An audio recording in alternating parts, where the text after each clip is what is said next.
Plastic pollution found in the world's oceans and the melting permafrost in the Arctic could have startling economic burdens, perhaps as much as $2.5 trillion and $70 trillion, respectively.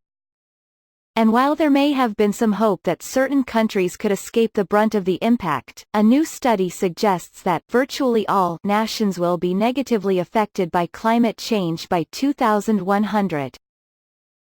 The study, published by the National Bureau of Economic Research, suggests that countries that are warm, cold, rich or poor will all see a significant loss of income if they do not abide by the 2015 Paris Agreement.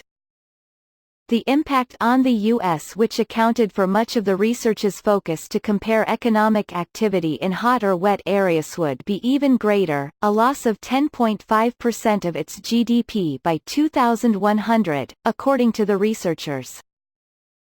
Whether cold snaps or heat waves, droughts, floods or natural disasters, all deviations of climate conditions from their historical norms have adverse economic effects, said Dr. Kamiar Mohads, a co-author of the study from Cambridge's Faculty of Economics, in a statement.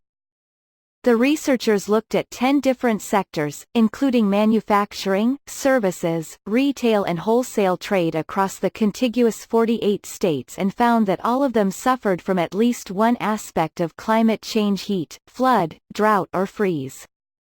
By concentrating on the U.S., we were able to compare whether economic activity in hot or wet areas responds to temperature fluctuations around historical norms in the same way as that in cold or dry areas within a single large nation. Mohads added, without mitigation and adaptation policies, many countries are likely to experience sustained temperature increases relative to historical norms and suffer major income losses as a result, Mohads said. This holds for both rich and poor countries as well as hot and cold regions. Canada was also specifically mentioned, as Mohads said the country is warming up twice as fast as rest of the world, and there are risks to its physical infrastructure, coastal and northern communities, as well as human health and wellness, ecosystems and fisheries. The country's economy would decline by 13%, according to the report.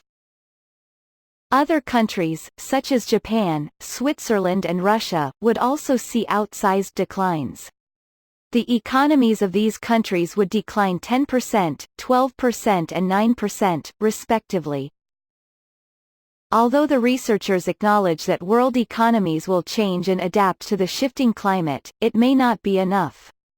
According to scientific consensus, it takes roughly 30 years to adapt to climate change, from altering infrastructure to cultural practices.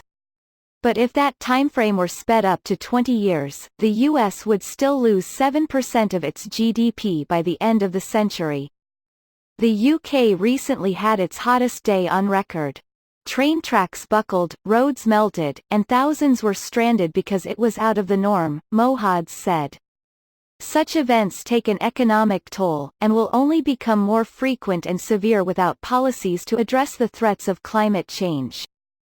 Although the report may seem dour about the prospects of the global economy, not all hope is lost, especially if countries abide by the 2015 Paris Agreement on climate change.